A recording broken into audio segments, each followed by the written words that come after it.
I would trade it for your love, your joy forever.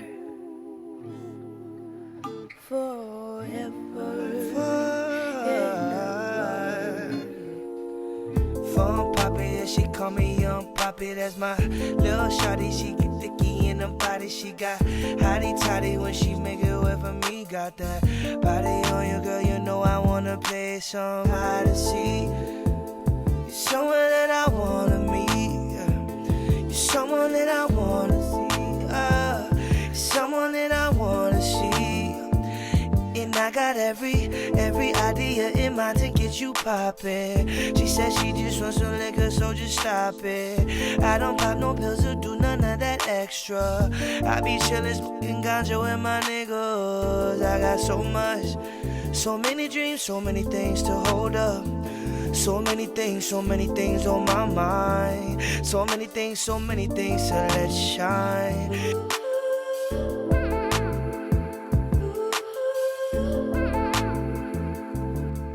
All right, welcome back to Unrestricted Free Agent. This is a Hoops podcast where we like to empower and uplift all athletes. So today we have a special guest, Mr. Shawn Boone, football player from NC State, a good friend of mine. And as usual, we appreciate you guys for tuning in. We hope you guys can get something out of this. If anything, we got a special one planned for you guys, a lot of life advice, a lot of gems that are going to be dropped. So first of all, as always, Mr. Boone, we'd like you to introduce yourself and tell them a little bit about your playing career, your accolades. And if you don't got it, remember, I got it here. So just go with the flow. Go ahead. Yeah. Appreciate you, first of all, for having me on. It's definitely an honor. We definitely been building a nice bond and a relationship. So first of all, I'm Shawn Boone from West Palm Beach, Florida. I went to William T. Dwyer. I went to NC State once I left Dwyer. Was a 3-year starter there. Was able to have the opportunity to go to the Houston Texans for rookie minicamp, but now I'm into the financial services world, doing business, making connections, building relationships, and that's my newfound passion. Yeah, you kind of glossed over your stats a little bit, so that's why we got it here. All right, so let's go over again. I know people don't like to go back to high school. We're going to go back to high school, you feel me? The Dwyer High School, all right, one of the best programs in I would say, the country. D-Block. There you go, D-Block. 3-year starter, 15-0 record, Florida 7A state title as a senior. You guys were ranked 12th nationally your senior year. We was that deal. What'd you say? We was that deal. Yeah, okay, all right. The truth. Right. I still think the team before y'all was better than y'all. Come on, bro. The truth. That team was way better than y'all. All right, we'll let you have that. We're just gonna leave it. All right. Then you go to NC State, again, 4-year player. I know freshman year you was on special teams mostly. Yeah. And then you kind of got your niche as safety once again. Senior stats, 89 tackles, 11 for loss, 2 interceptions. You had, what am I missing? Oh, there it goes. I forgot the freshman injury, freshman. So you was injured. I didn't know you had an injury. Yeah, my sophomore year, my first game I started against Clemson. That was my first game I started against Clemson. I wound up tweaking my hamstring getting ready for Boston That's the College. worst injury I've ever had in my life. Yeah, in practice, and I wound up coming back too fast, and I wound up tearing my hamstring during a Florida State game during the play. Yeah. So it took me probably a whole 6 to 8 months to really fully get back to going. So I was probably ready by the time my senior season came. It was, my junior season. Yeah. And junior year, again, I know I skipped and went back. I'm going to go back. You had 10 tackles versus Louisville, time for the team lead. You finished the season 4th on the team in tackles, 2 recovered fumbles. You ranked 5th in the ACC in that and tied 30th for FBS. You returned 1 fumble 70 yards against Clemson? Yeah, I know you remember that game. Oh, yeah, I do. We lost.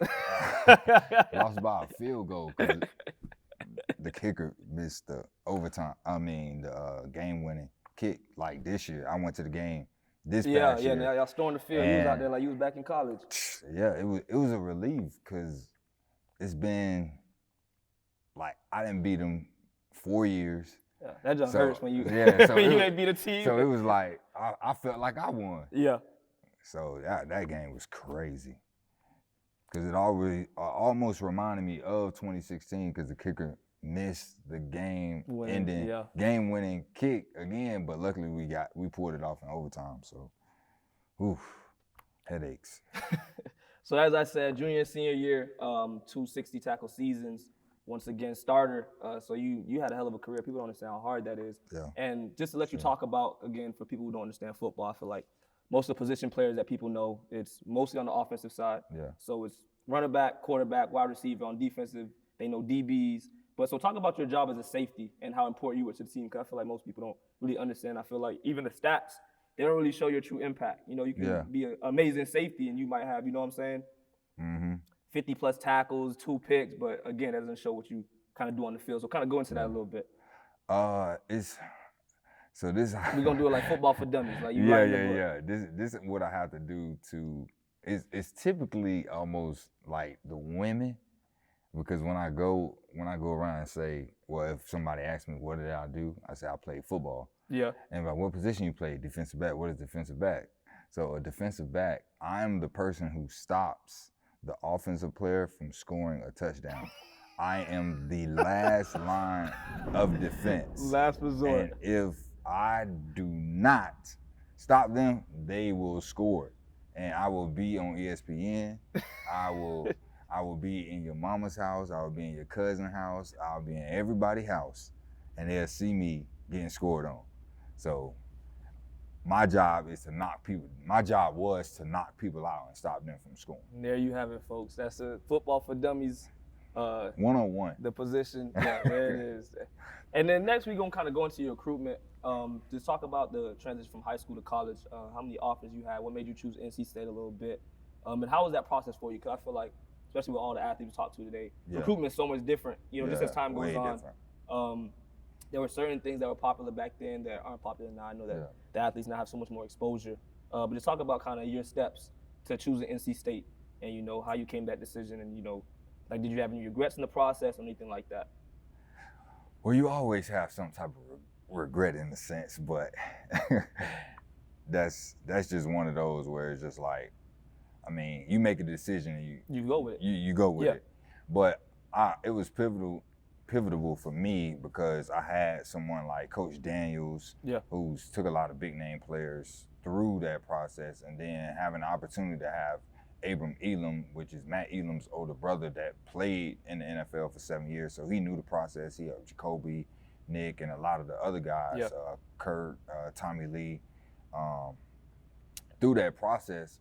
So having him was really big. So my first offer I ever got was my sophomore year. I was my first time starting as a sophomore. So I started from sophomore year all the way up to my senior year. And my first full ride was to NIU. They gave me my first full ride scholarship. And then after that, like my sophomore season, I had six offers. After my junior year, it was like over 20 by senior. I had over like 30 offers. So that whole process was crazy because you just get to see, like, you really don't see the real side of recruitment because you're seeing, like, you see the accolades, but you got to really see, like, what these coaches are like, the show they put on. So they have no idea. So it's like I had somebody like, hey, like in almost every recruitment process, he came to my house and that's love, and that's what we need more of. That's love right there. He was able to sit with me, so we call him BS. Out the gate. Out the gate. So if a coach come in with all the glamour, the glitz, and the gold, we like, like. I ain't hearing that. You really don't want me. So, but and two, going through it with Johnny, Clint, Ezra, Shawan, like, because, you know, and multiple other people that's on the team, we kind of did it together. Especially me and Johnny, because me and Johnny, we went on visits together. So we was able to kind of get some package deals too. I'm surprised y'all had though. See, when you talk about regret sometimes, that's you was gonna go to the state? But the thing is, I committed to Penn State. So I committed to Penn State while Bill O'Brien was there. And I was all in. Like, I was going. But then he wound up taking the Houston Texans job. What was that, 2013? We're going into 2014. he wound up taking the Houston Texans job. So now I'm like, oh man, like Yeah, I'm yeah. trying to keep, my party was the next week. My Dang. signing party was the next week. And I was like, dang, now I gotta reopen that thing.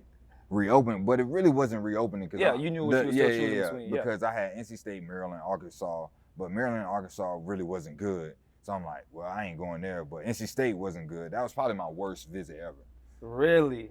Which is the crazy That's part. That's my boringest visit.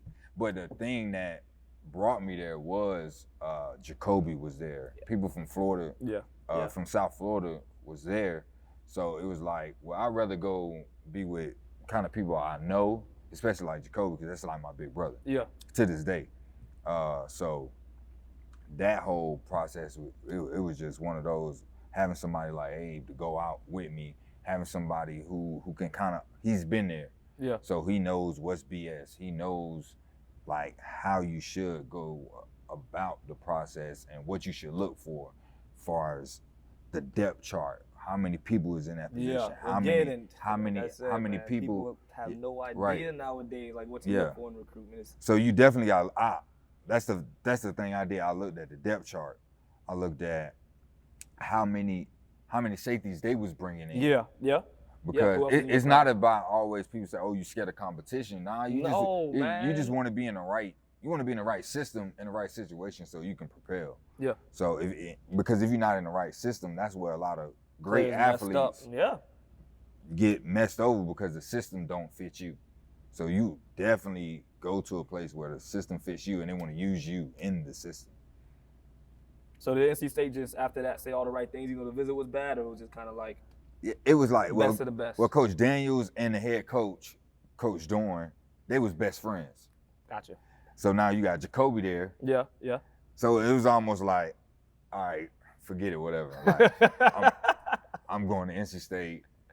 Let's do it. Let's rock out. So you can laugh about it now because you enjoyed your time. You know what I'm saying? Yeah. Like it ain't nothing that. But that's just funny that's how it turned out because I had no idea. Because if I was sold on Penn State. Yeah. 106,000 in the stadium. Yeah. Oh. Yeah. That atmosphere is something crazy. I already know. All white game, but the crazy thing is our atmosphere. Yeah, that's what I was gonna say though. But you wouldn't have known that. Yeah. Insane. Yeah. But it's one of those where that's what me working with Abe now, he's still like my mentor to this day, and that's what we do with the younger guys that's in college. Exactly. And high school. Like I said, you got to be that person for the paying people it forward who you didn't have. Exactly. Yeah. Perfect. And then so next talk about, I know you said you kind of alluded to it earlier, about just going to Houston. So talk about your pro day, your decision. What was that like? One, how surreal it was, because I feel like we also don't stop to think like, dang, like I'm here. You know what I'm saying? Like no matter how it panned out, like always be grateful for the opportunity, but think like, dang, I'm here. Like how was that? And then what ultimately decided or influenced your decision to kind of be like, you know what, like I'm okay with kind of walking away at that point? Yeah, it was more so, well, to answer the first question, my pro day. So you get to do it with the guys that you like. We built NC State to what it is now. Like we kind of turned over that new leaf because they weren't that good for a little period of time.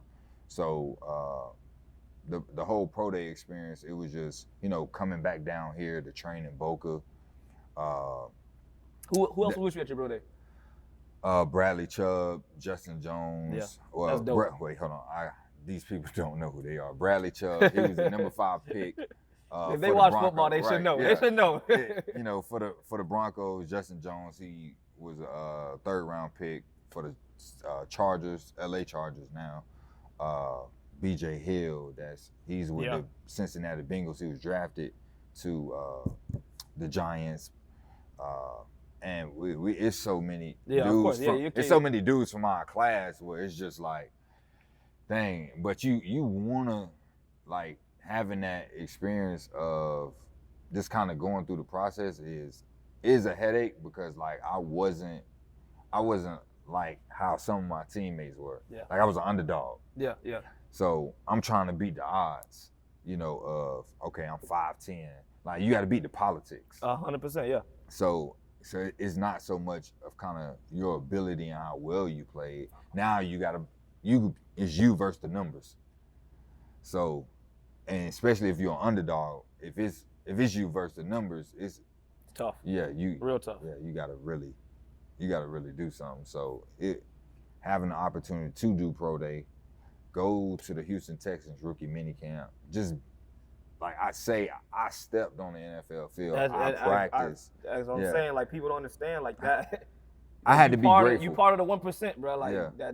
that's why it's important. I feel like, people look at it like, dang, like whatever happened, it didn't pan out. Like I said, we know a million people who, you feel me, got there, whatever, their career wasn't 10 years. That's fine, but you stayed in for one, like, bro, that's impressive. Like, you know what I'm saying? Like, so again, first off, congrats. Second off, continue to elaborate on that just a little bit about the rookie minicamp and how it was, the atmosphere. Because a lot of players like you who's just trying to get their foot in the door, you know what I'm saying? So, and that's how it is. It's just like you're trying not to mess up. Yeah. Which is the headache easiest thing. way to mess up too. That's the easiest way to mess up is trying not to mess up. So it's kind of like, all right, going out there and just give it all you got. Yeah. Like, and whatever happens, let the chips fall where they may.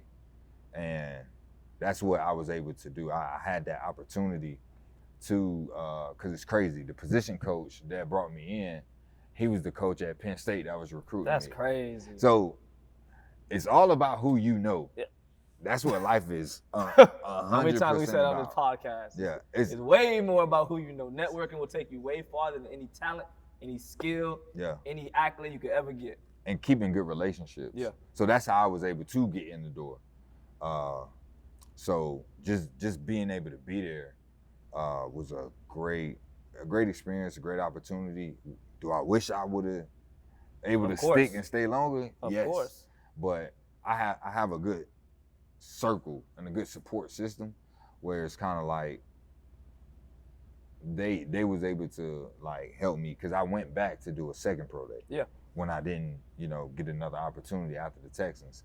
So still staying home, training for that every single day, trying to stay ready just so I could be ready. Yeah. Just so I could be ready if that opportunity presented itself. And you never want to be like, oh, I ain't ready. Yeah. So it's like Kodak say, you gotta stay ready so I ain't gotta get ready. Yeah, and again, like people don't understand, like you might get like 3 of those chances ever. Yeah. You know what I'm saying? Like that's it. It's not like you getting every single time getting you pro. Like it's not. Yeah. That's not how it is. That's what people understand with sports and professional sports. Like you really might get 3 chances. Yeah. And sometimes 3 is a lot. You know what I'm saying? And so just all you gotta do is be right once. Yeah, that's it. So that's it. That it was definitely. I don't really talk about it much, but because when you're not there long, it's like of course it's kind of weird. It's a sore spot, but it's not supposed to be. That's what I'm trying to say. Like it shouldn't be. Like you know what I'm saying? Like it was opportunity, whatever. It passed you by. It might not have been the right fit. Maybe it wasn't for you. Like that's just how it is. So next we're gonna talk about just the college life, and I feel like it's kind of nice to bridge the gap between sports because I feel like basketball and football. I feel like everybody compares the basketball and football. Their experiences, even though the sports are some of the 2 biggest sports, but their experiences are so different, especially in college. So just to talk about, how your life was, I feel like everybody kind of subscribes to the broke college student, and I feel like even now, the whole stigma of college athletes with them getting paid is because, some on one of the spectrum, a lot of them go out and they're saying, we don't got food to eat, some nights, and then, as I was saying to you before we started rolling, the other ones are, writing off cars and things from getting recruited and stuff like that, and design every single second. So I just want to ask you about, just how you were living in college. Again, not to pocket watch or anything like that, but were you living above your means? Was you steady? Was you stable? Was you hurting sometimes? I always had a strategy, which was my strategy was a bad strategy because I had. Tell me you was stealing from the cab. No.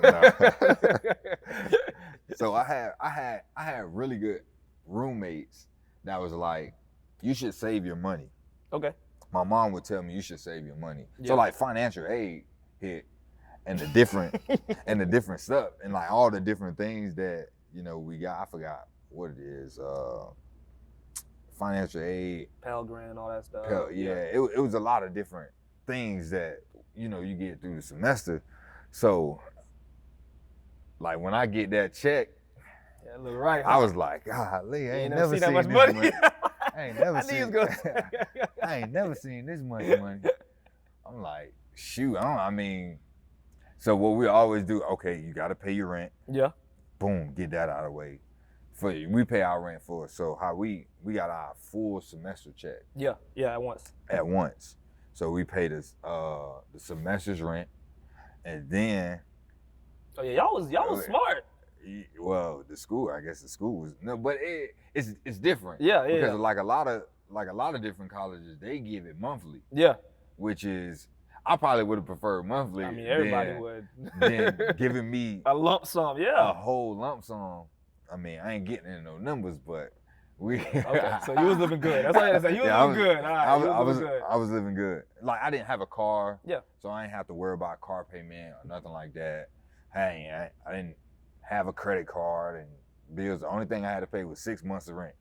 So I paid the rent, and then after that, I got money left. So me and my 4 roommates, what we always would do was, all right, we'll go grocery shopping for the semester. How you grocery shop for the whole semester? Well, you just get a bunch of stuff. Like what? So we'll go. Food don't go bad.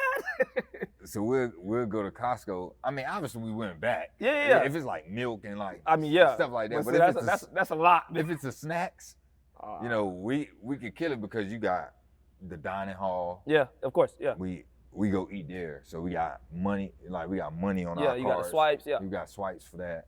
And then you got different places on campus that you eat. Like we had a Chick-fil-A on campus. So we go to Chick-fil-A, our cafe before we go to tutoring. Yeah. We eat in the caf. And then when you're at the stadium, once you're done with practice, you get breakfast. Team meals. Well, you get you get breakfast.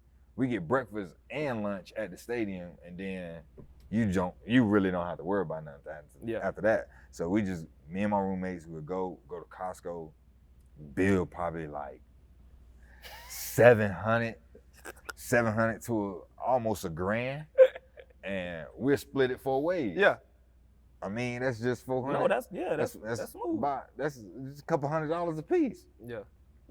So then, after that, now I just got money. So what my thing was, like, so I was like the 2 for $89 kid.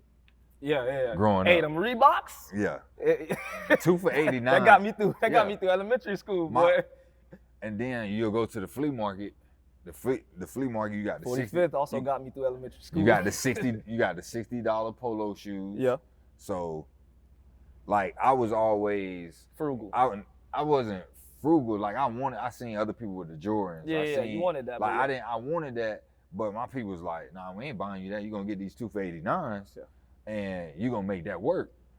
And then I'm like, man, I want some Jordans. So the only pair of big name shoes I got was when Bron dropped his shoes. That's insane. That's the only pair of shoes I got. So I told myself, I was like, when I get some money, I'm going to buy Jordans. Sound like my roommate. Yeah. So every single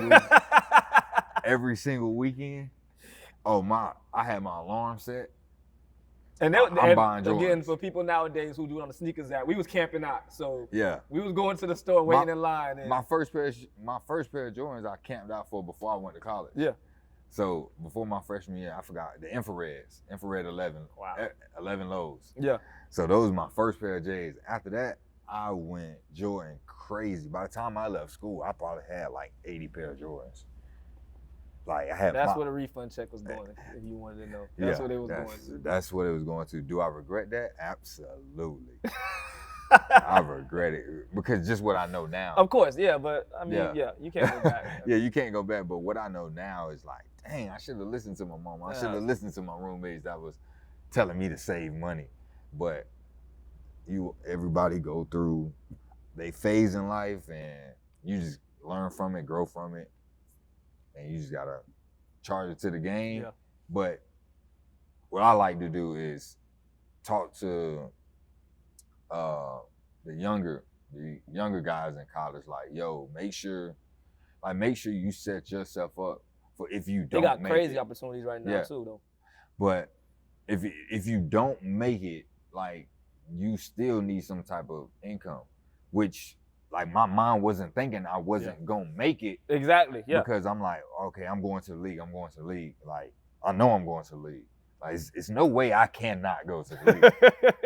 So I'm just like, I'm like saving money. Like, I'm gonna be straight. Yeah. So that was that whole. That's real though. that I mean, I feel like, for us, especially with basketball, it's kind of the same thing, but it was different. So like I said, first year we had to stay on campus, so we in the dining hall.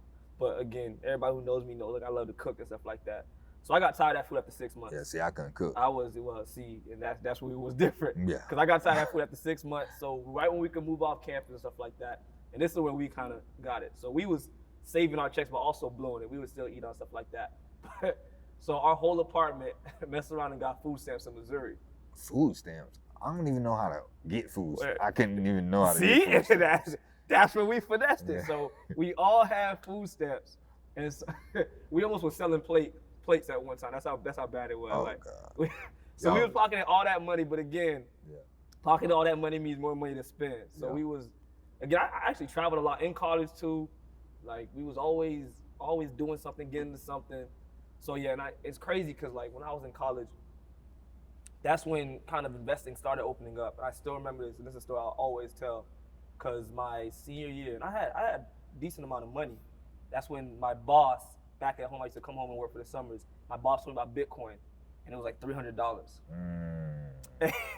And I got some in so I wasn't even behind the curve. Got some in senior year, and I think that summer when I went home, I blew my bread, and I like liquidated it to like pay for something else. And I still literally remember that because I'm like, bro, like that just shows you how my priorities were. Like I could have been rich. I could have been rich, dog. You want to know what's funny? We played in the Bitcoin Bowl my freshman year. I had no idea what the heck Bitcoin was. Bro, I had people try to explain. I just learned what Bitcoin was last year. Bro, that junk is so crazy, dog. So we was getting food stamps, saving our money, and I do believe, and I'm gonna look into that camera right there and say that if you are a college student and you get aid, you apply for FAFSA, you get Pell, get all that stuff, you should be eligible and be able to apply and get food stamps automatically. That's the hill I'll die on. It don't make no sense not to. I feel like some states are different. In Missouri, it honestly should have been illegal how easy it was. I mean, actually, the rules of the podcast are do not incriminate yourself, so I won't say this. But let's just say that it was a little too easy for us to get it and maintain it. So the fact that everybody couldn't get it, I know in Florida it's different. It's a lot harder to get it, so I can understand why people didn't get it down here. But like stuff like that got me through, and I can't imagine there wasn't a million other people doing the same type of things. My roommates, they was pretty well off. So. Oh well, yeah. So you was different. We was all mud babies. We was trying to get it any way we could. My roommates were any shortcut we had, boy. We had work study. Yeah. We had food stamps. We was counting our checks, everything like that. So, but again, like I feel like I was blessed for that because I feel like I didn't really have the same struggle as a lot of people. I mean, we had teammates who, and again, it was always that we would help out. I mean, our coach did a great job helping us out. Every holiday, stuff like that, we had to be back at school early. He would take us all grocery shopping and stuff like that. But there were people who was eating, again, the whole, college, you eating ramen because you so broke, peanut butter and jellies. But like, I feel like I really never felt that hurt. You know what I'm saying? Like, I really didn't feel that hurt. I was still eating ramens though. I think I bought a 24 pack like freshman year, and I don't even think I finished it. When we went to Costco, we get the whole big box. I ate cup noodles though. That cup too. noodles was my stuff, but I ain't really rock with the ramen. Yeah, I did. We had the George Foreman grill. We used to grill in the dorms too. I know that's just crazy, right? We was in the dorms with the little suites. We had a whole with the stove. George Foreman. We had a whole stove, but did not use it. That's crazy. See, only one of my roommates could cook. Nah, we all could cook. We had Thanksgiving at our apartment. We used to take turns making meals. Like I said, bro, people always like, oh, like college was your good years. I'll go back to that because we was really living and eating good. Like no bills, like we was living real good, dog. Gotta worry about nothing. And then we go to the next topic, and again, this is a more serious topic. I know you kind of talked about it earlier when you talked about how you kind of talk about, your pro day and stuff like that, just because you feel like you kind of came up short. And this is not kind of insinuating that this is the aspect of how far you should take it and stuff like that, but it's kind of just about the overall topic that we don't talk about with mental health. And I feel like, especially with athletes, things like that could be a sore spot for us. And a lot of us kind of, push us to the side instead of talking about it if we have to. Yeah. And it's okay to reminisce on things like that. So I just wanted to ask you, what are your thoughts on therapy? Will you ever go? Have you ever thought about it? How do you feel about it? And if it's not your thing, just give us a little bit about why. The whole mental health thing, I kind of just start really understanding it. Just because it's being talked about more, because no one ever labeled like kind of the trauma you go through As mental health. So it's like, okay, this is a real thing, and like it's serious. But for myself, it's more so, yeah, I am that person who kind of deal with stuff on your own, like on my own, or I have an outlet. A couple people that I talk to, and kind of that's my way of like getting it out. The therapy, I haven't really gotten that far yet, but I know it works for a lot of people. It works for a lot of people.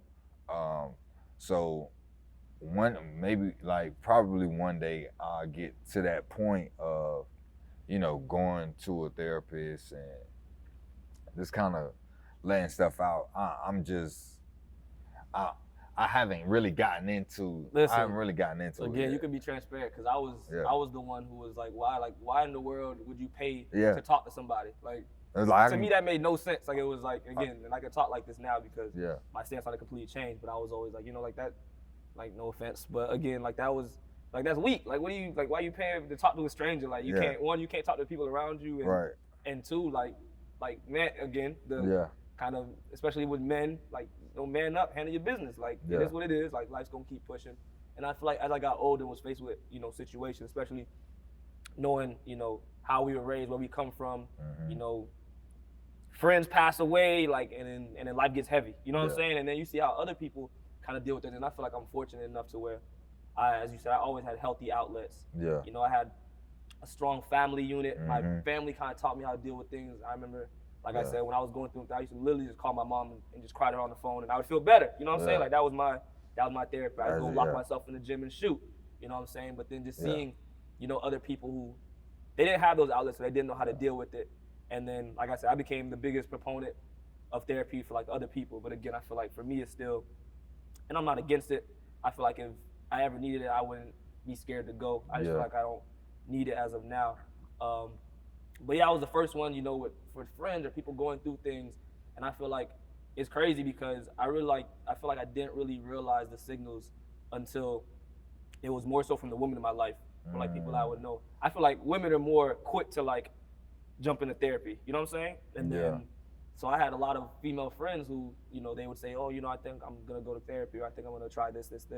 And what made me really think about it is because the same kind of symptoms or the way they were feeling, I had a lot of my homies who was going through the same thing, but that wasn't, you know what I'm saying, like their kind of outlet. And so that's what kind of made me think about it. I know that as men, we don't really look at that as a creative outlet, but I think we should more. And again, no matter how we feel about it, I feel like we should always push people towards going. And that's what, I mean, for myself, is like, for me, it's like, I have, like, when I talk about my support system, it's like, I can go to certain people for certain things that I need to talk about. Yeah. So, and they'll just listen. Like, they're not gonna. And that's the thing about us. Like, we don't need advice all the time. Like, sometimes I just want to be heard, listen, bro. Like, let me just bounce my thoughts off you. Make sure I'm not tripping. And Don't I'm good. judge me. Yeah, like I'm good. Like, that's it. But no, carry on. That's good. So that's kind of because it's like I have an older sister. Yeah. Like, that's my only sibling. Like, so, and we 6 years apart. Oh yeah. That helps a lot though. Yeah. But even then, still, like, we don't talk, like, on that level. Like, I always been around friends, always, like, my relationships. Like, I'm good at building strong bonded relationships with people. So I'm able to, like, feed my thoughts off of them. But as you continue to learn and grow, you do know who you can go to. But sometimes, like, when people go to therapy, it's just kind of because they don't have nobody to go to. Yeah, they either don't have nobody to go to, or they want somebody who don't know anything about the them. Anonymous kind of factor. Yeah, so I mean, I'll be open to it. I just haven't kind of gotten to that point. I haven't gotten to that point yet. Yeah, and that's real.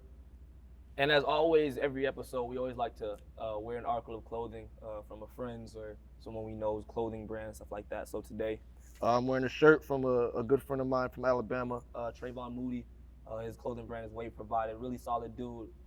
Great clothing brand. As always, we'll put the links and just the websites in the video so you guys can support them also. And again, the hat from a good friend of mine I've always clothed a bunch of times, but my favorite teammate and my homie, John Smith with Born Real Apparel. I know you have some clothes that you're wearing that's kind of important to you and that you want to shout out.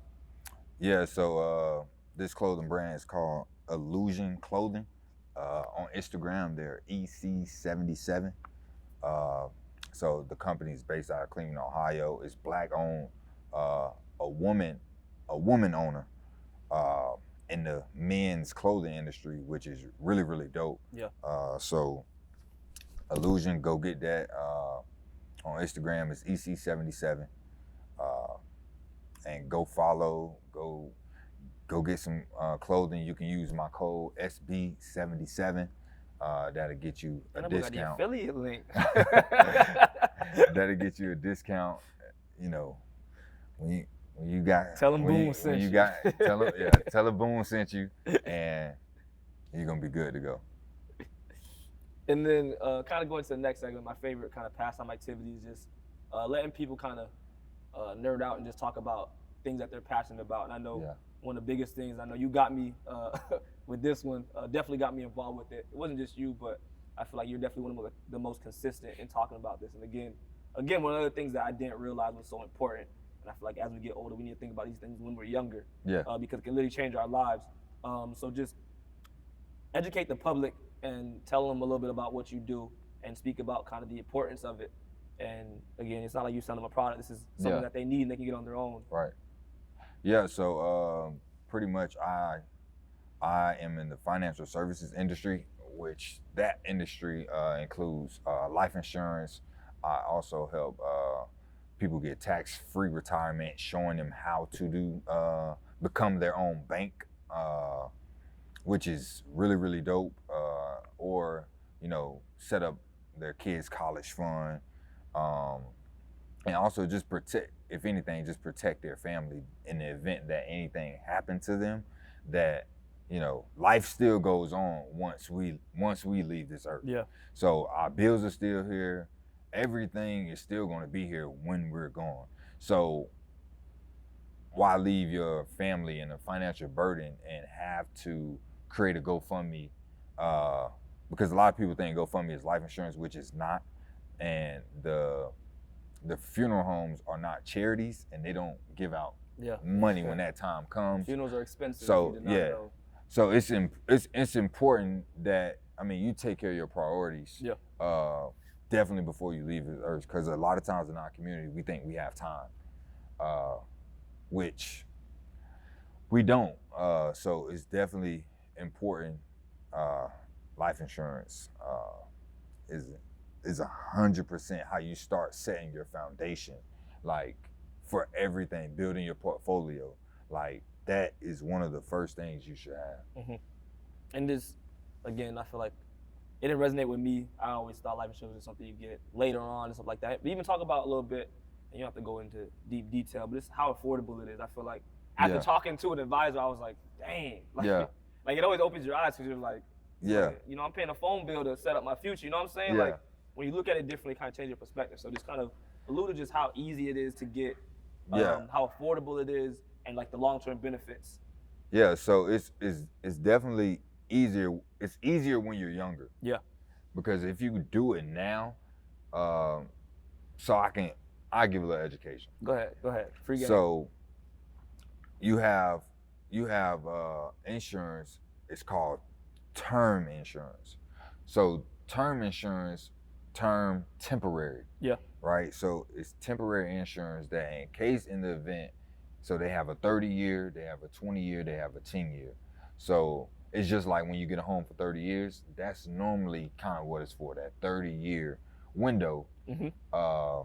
So that you're able to, in the event, if anything happened, whoever's going to be left with the house, they have time to not have to worry about finances and figure out what they want to do with the house. Yeah. So term insurance, and it just can't be used, and that is strictly only for use when you pass away. And then you go into what you have is whole life insurance. Mm-hmm. So whole life insurance it goes up to 100 years old. So you like to call it permanent insurance. So with that means when you get this price, well, let me back to the term. So the term, you can get a lot of coverage for a cheaper amount while you're younger. Yeah. But the older you get, I have a lot of clients, like, they tell me they want term and they be 60 years old.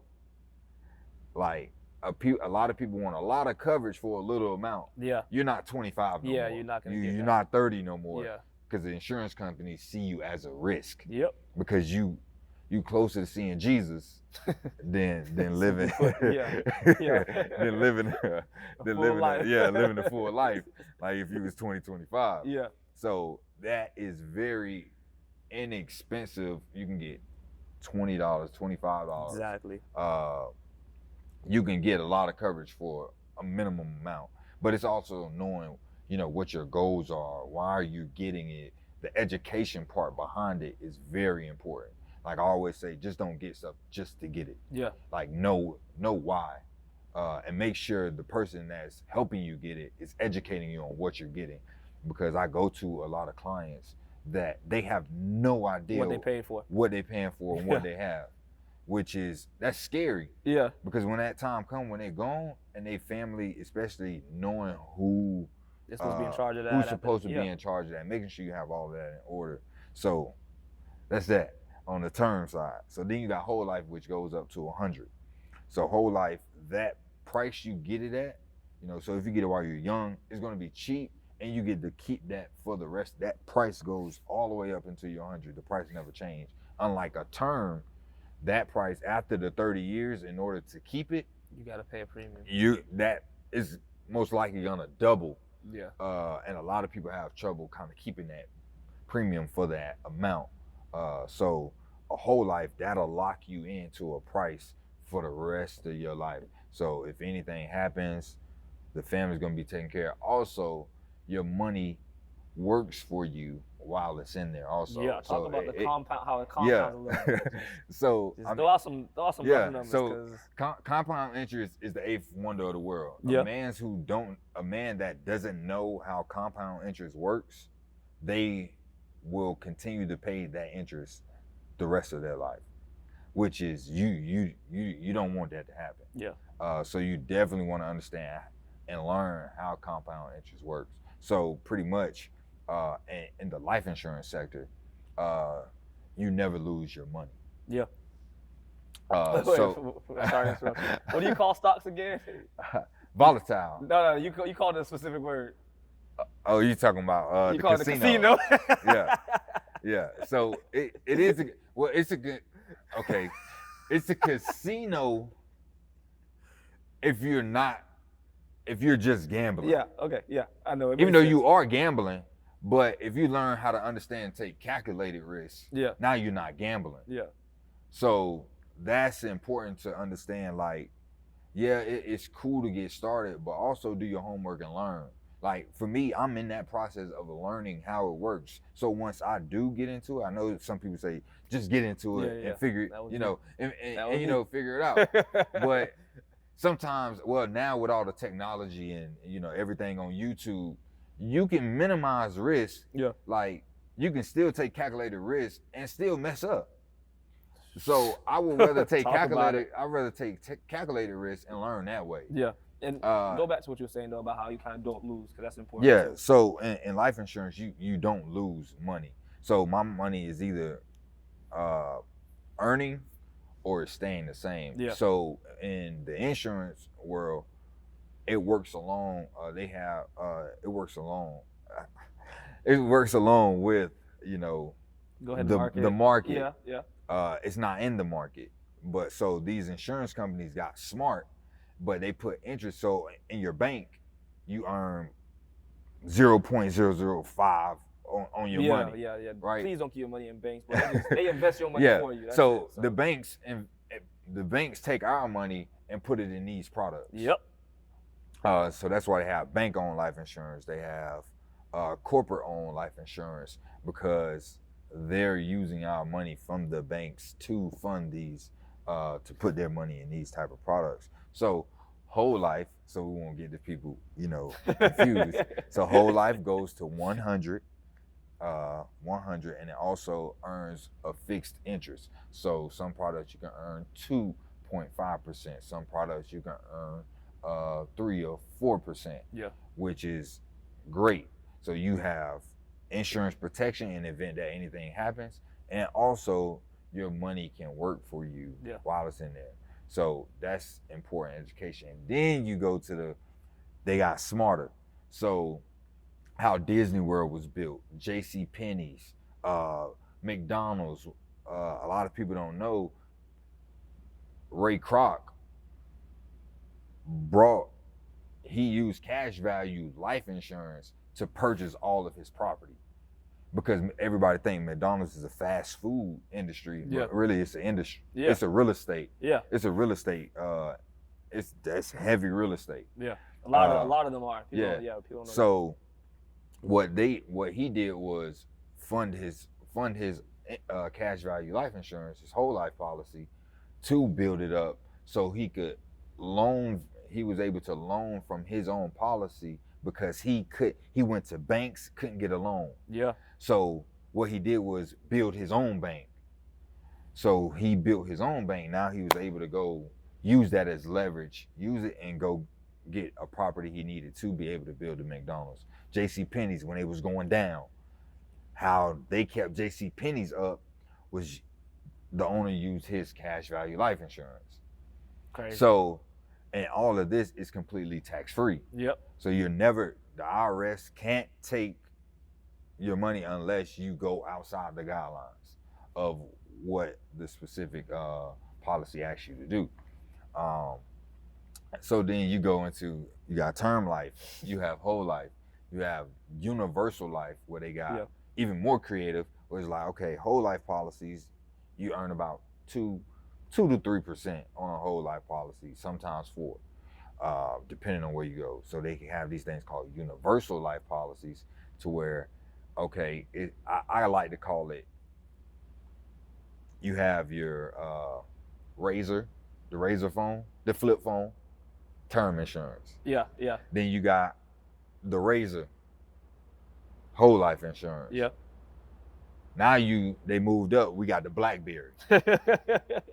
So the BlackBerry, is the universal. You get even more. I put the BlackBerry with the whole life. Okay. But the first iPhone is the universal. Okay. So companies start getting creative, like, okay, let's add more long-term care benefits. So in the event that somebody had a chronic illness, terminal illness, like they're able to use the money while they're living, which is important. Same thing you can do in whole life. You can use that money while you're here. Term, that is strictly only for if you die. You won't use it. Whoever is left to, they're gonna use it. So you can use that money while you're here in a universal life, a whole life. They have those benefits on there, which it's pretty dope and pretty crazy. But the universal life, you earn about 4.5% on your money.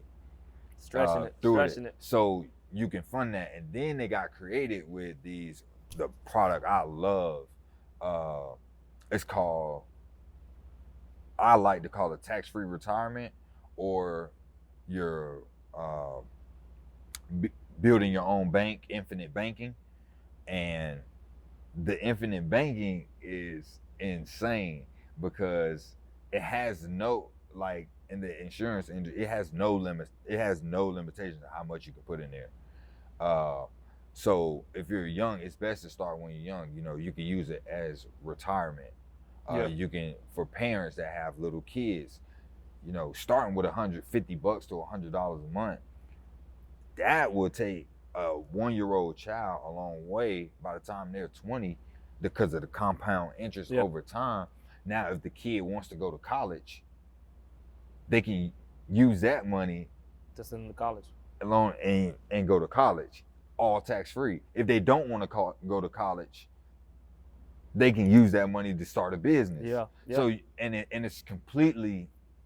it's completely tax-free, but it's also just having the understanding and the knowledge that we don't have that. Yeah, so that's what I'm gonna say. We never learned this. Like, yeah, that was never a thing. It's crazy. So like with the tax-free retirement, building your own bank, you can put in a certain amount in there a month, right? Yeah.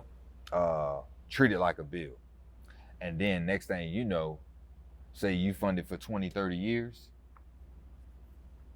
If, like, how old are we, 25? Yeah. Okay.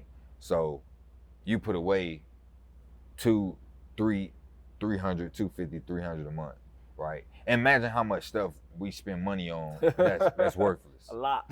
So imagine if we just take that, put it here. So say if you didn't want to get into the market, this is your way of investing. Yeah. Because you don't have to, you're never going to lose money. You're always going to earn interest on your money.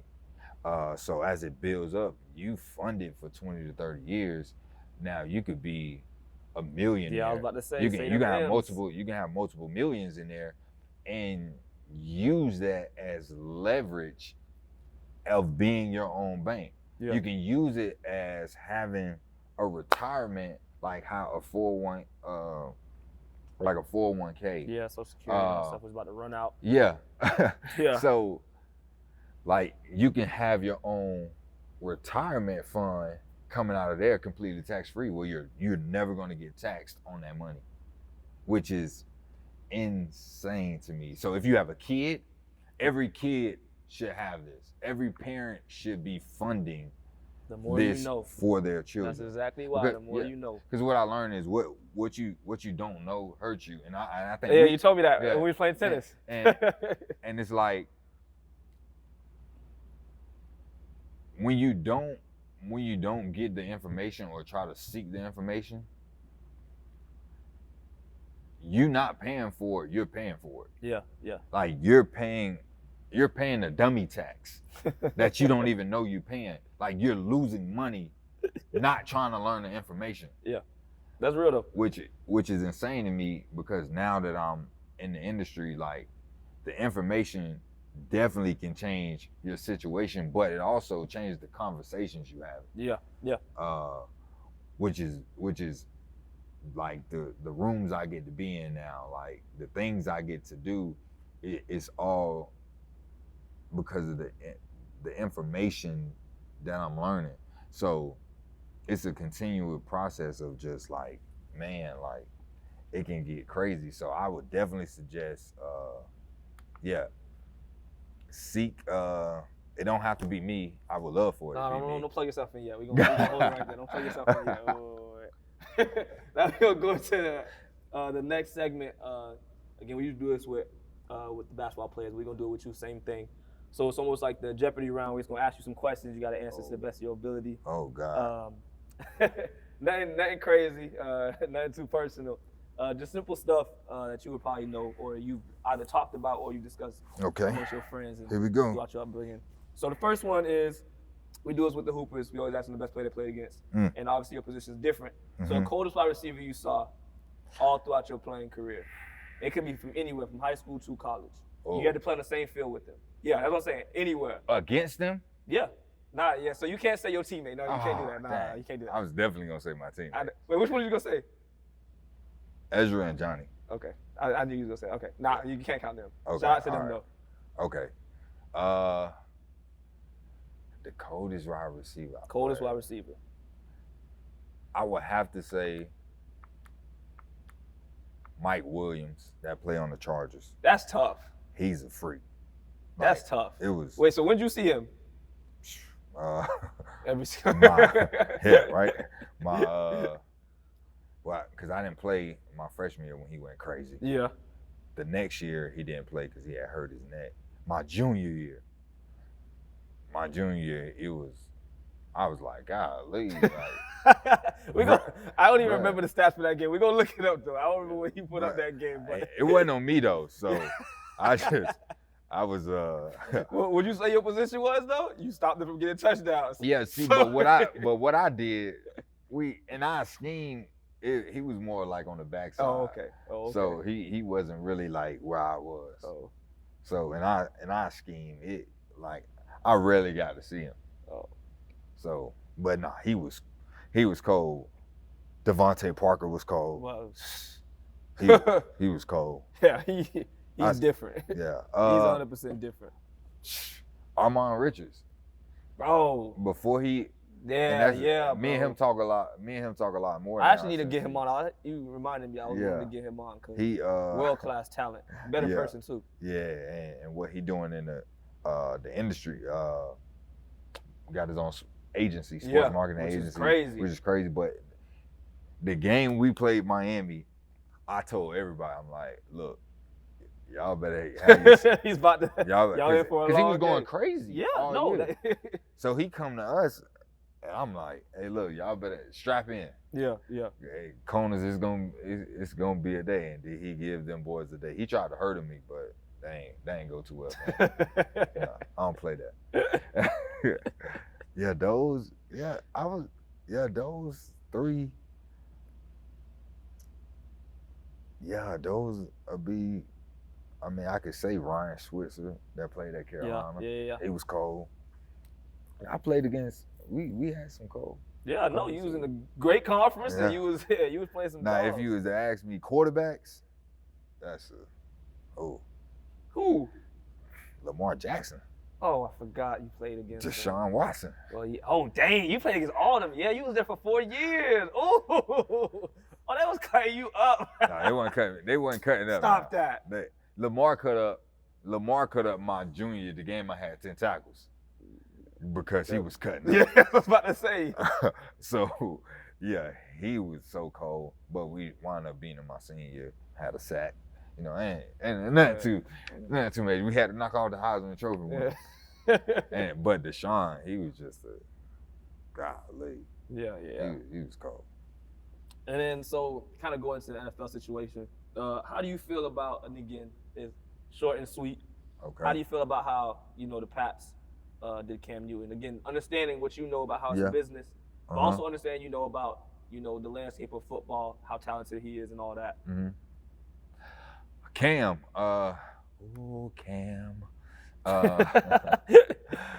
Cam, I mean, his situation, it's just one of those where it's like, they draft a rookie quarterback. Yeah. Like, he didn't play well in the preseason. You're on thin ice. Yeah. That's just what it is. Do you think he deserves a starting NFL job right now, though? I mean, yeah, he's better than a couple quarterbacks. But it's just, it's hard. It's hard though. Again, and people don't understand that. They just like to say it, but yeah. I mean, they gonna give the new blood chances. After chances, they're not giving him multiple chances. Yeah. It's like, it has to work or it has to work. Yeah. If it don't work, oh God, like.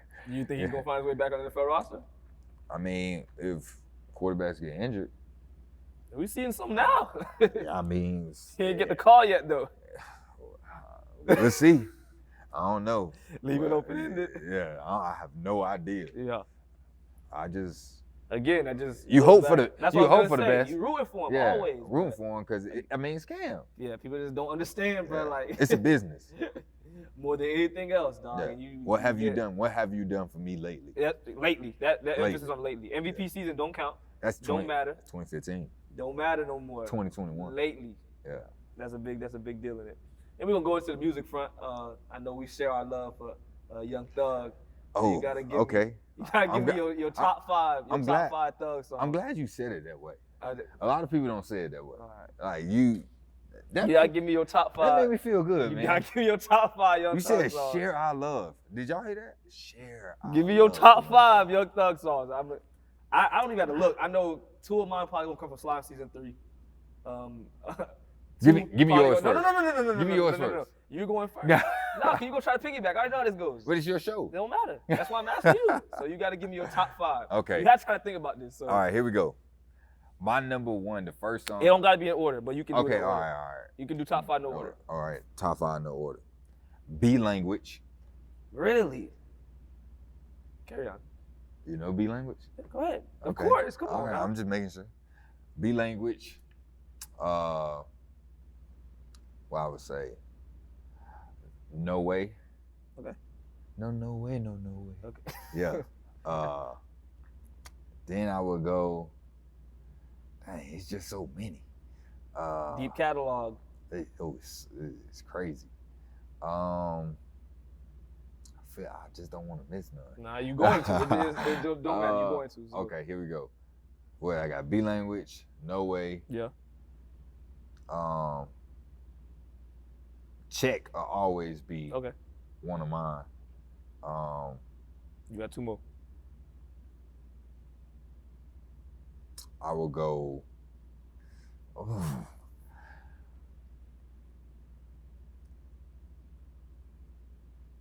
I definitely. Let me see.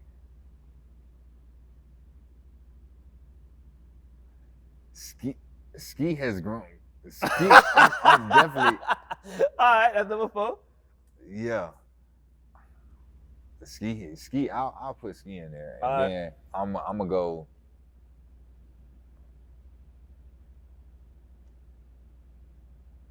It's so many. I'm just going blank Go ahead, for real. just name one. I'm gonna go.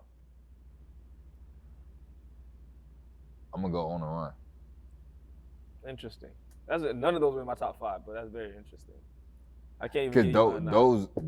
those ones I like play like so much. Yeah.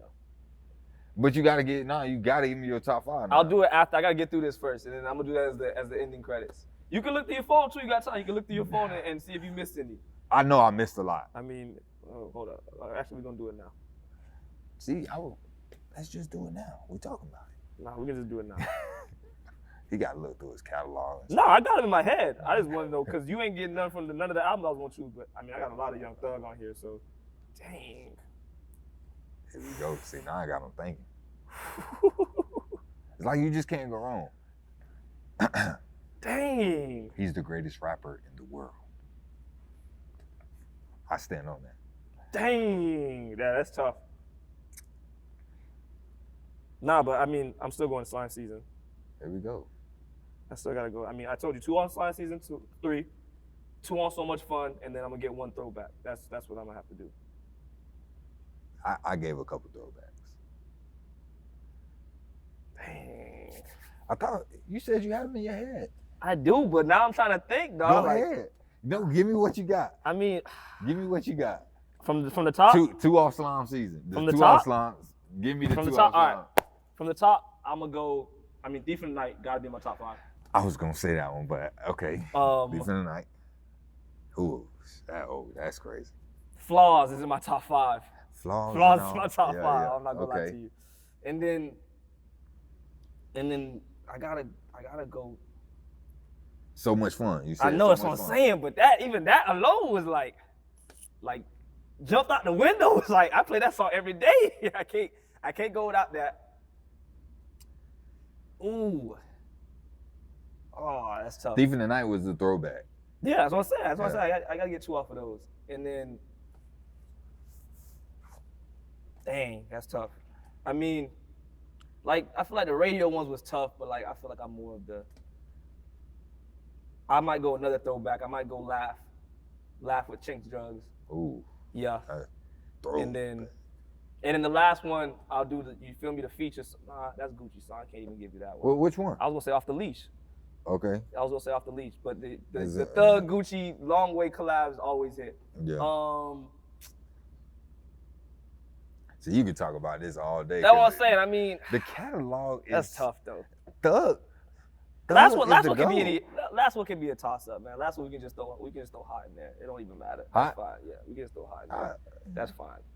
So that was my non-written down Wait. top 5. I need like a top 20 if we. I ain't keep it even in a getting buck. to Daddy's Girl. No, I was gonna say Beautiful I missed Thugger like 4 Girls. albums, but it's 5 tracks. I mean, I got a track off each album I can really put in the top 5. Facts. So, and then another good question. You got to Okay. rank these 5 sports in order of difficulty. Oh, God. To learn to play, and I wrote it down in the notes. Just how we're gonna think about it is if you gave someone 4 years with the best trainers. So, for example, football, like Gold Feet is one of the best You know what I'm saying? Basketball might be like Drew Hanlon, something like that. If you give him 4 years with one of the best trainers, in terms of how easy it would be for them to go pro, which obviously it wouldn't be easy for none of these sports, but if you had to rank them in order of difficulty to learn and play and be successful in. So the sports are football, basketball, soccer, baseball, tennis. This one got to be one difficulty.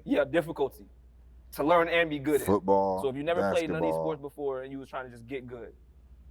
Football, basketball, Soccer, baseball, tennis. soccer, baseball, tennis. I would say the number one would be tennis. Good answer. I like that. Only reason I'm saying that is because I learned how to play it. I was gonna say. And I'm still learning how to play. I ain't mad at that though. All right. Number one would be tennis. Baseball. Really? In terms of hardest? They're throwing 90-something miles per hour. And your eye coordination has to be amazing. I ain't mad at you, but I don't agree. But go ahead. Tennis is, I mean, I wouldn't put that number 2 though. At baseball, in terms of difficulty? If you ever have somebody throw a 90-something mile, almost 100-mile per hour ball at you, and I'll you call gotta up hit my it. dog Josh Fleming right now on the Tampa Bay Rays. I'm gonna send him this film. I don't even think he would agree. I don't think it's the second. But you gotta think of how much time he put into it. If you, I guess. All right, go ahead. That is difficult. Go ahead. Okay. What's your 3? My 3 would be. You're missing soccer, football, basketball right now. Okay. I feel like basketball would be a kind of Three sports left. In terms of, again, you gotta think about difficulty. it. Yeah, and Yeah. in terms of getting really good. Yeah. Basketball, because it's like your handles and you know all that stuff. You know, got to be on point. Like everything kind of, you know, you got to make a ball in a hoop that seems easy, but like dudes put up thousands and thousands and thousands and thousands of shots.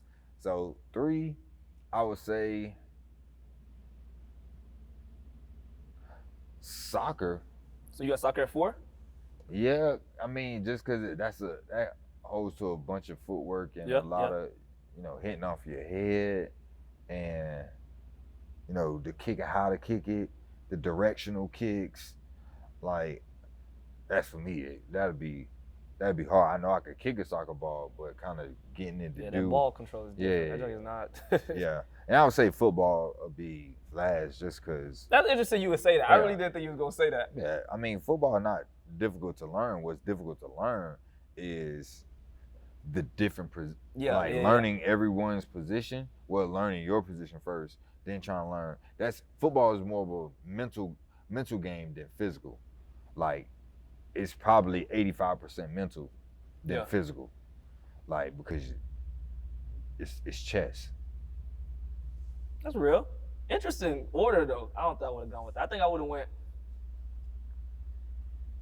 I probably would have kept tennis at 1 in terms of the hardest. Mm-hmm. Just by number and like school, and most people who are good, like you get picked up at a young age. I probably would have gone soccer second. Okay. So I would have gone tennis, soccer, basketball. You really telling me you can go out there and knock a 95, 100 mile per But hour I don't ball? have to do that consistently, bro. You got to understand these people's batting average be like 36 is good. Like, you know what I'm saying? Like, I don't got to hit it all the time.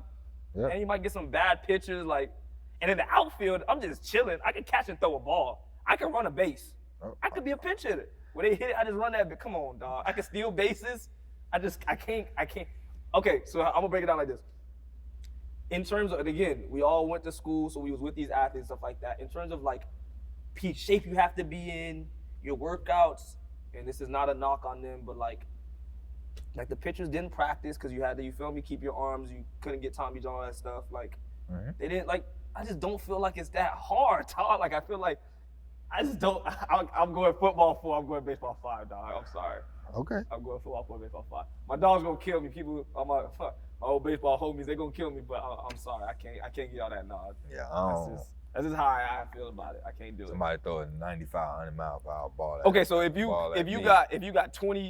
got 10 pitches, how many you gonna hit? 90. I hope I hit one. Bro, I'm hitting one, dog. I'm hitting one. Yeah, you say you hitting one. I'm hitting one. I have very high confidence that I'm hitting one. I might shake it, like it might be a foul ball, but I'm connecting with one, dog. There's no way. I never played baseball. I did when I was younger, but that was it. That's why it's difficult. That's why I say it's difficult. This is just me doing the eye test the same way everybody. Yeah. I could be dead wrong. I might be wrong. I'm okay with that. So then, final question is just, if you could have gone pro in any other sport other than football, what would it have been? So it's kind of a follow-up question. Because you said 4 years in terms of what would be difficult. Okay. How many years I got to train? Let's say you go back to middle school. Middle school. You go back to middle school, so you fresh. You get in tune with some of the best training to ever. go pro. To go pro. Oh, tennis. You really think you could have gone pro in tennis? Yeah. I had. Okay, bro, come on. So for everybody, me and Ojo, we go play tennis. I had one of the older men out there. Are you serious? You about to use this as a reference? The older man told me, just listen to me, key in on me. You have raw talent. Oh my God. If you get some good training and a good teacher, you'll be great at tennis. Great don't mean you going pro though. I just said if you could go pro. If I have middle school to train, oh man. Think about how contradicting that is. You just said that was the hardest sport to learn, but that's the one you could have gone pro with. If you could go back. If I got the training, all right. And I got to do this every single day. All right. That's just like me becoming playing football for me, going out and hitting people. That was a God-given gift. Like nobody ain't have to teach me that. I got hit and told myself I never want to get hit again. So what I do, go out there and knock people out. Okay. But the hard part I had to do was put in time to learn how to cover people. Yeah. Like my footwork and all of that. And that's what I constantly worked on, and my footwork got great. So if I go into tennis and was to do that, man, I give myself a shot from middle school. Oh my God. I really played, and I really could have actually, my mom still mad at me to this day, I really could have gone pro. I really think you're underselling about what it was going to take, though, to go pro. So. Bro, but you say I have all the tools. Yeah. Oh, I did play football to almost the highest.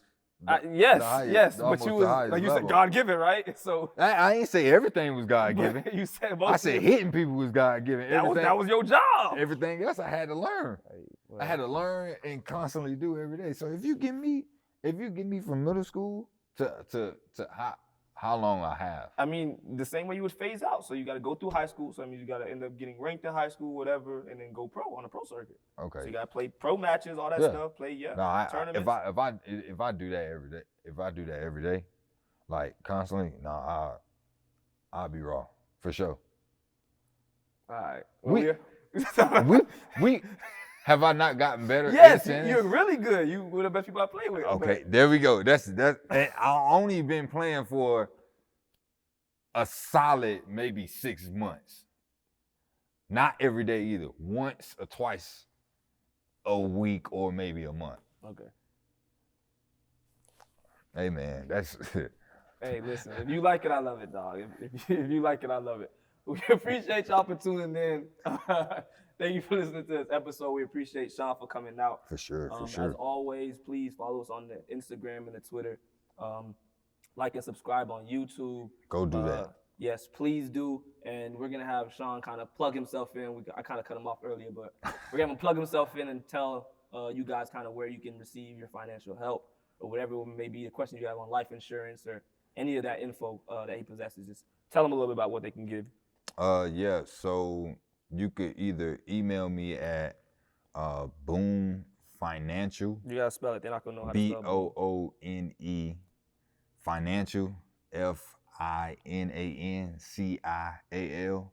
I did come in second in the spelling bee a long time ago.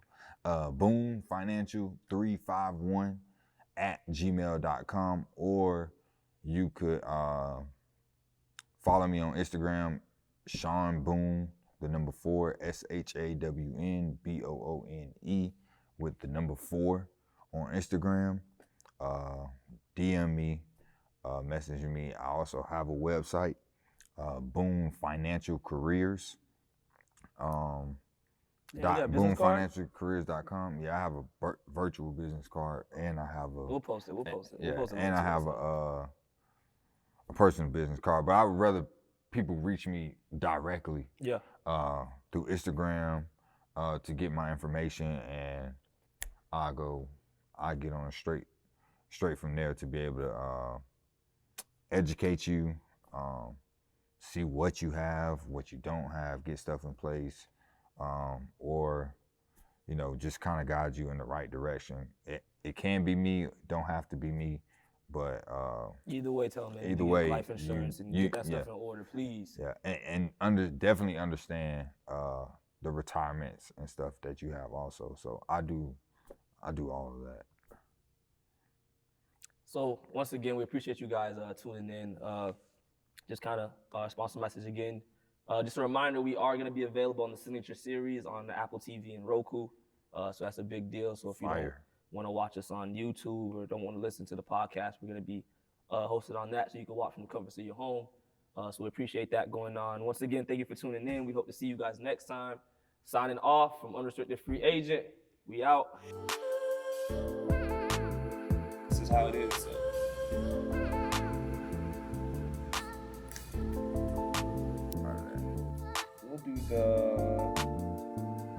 I'll do the outro, and then you can do the call to action where you can plug yourself in, and I'll do the sponsor message.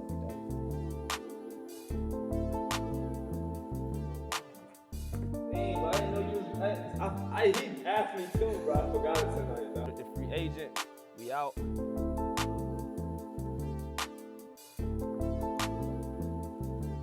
Benito.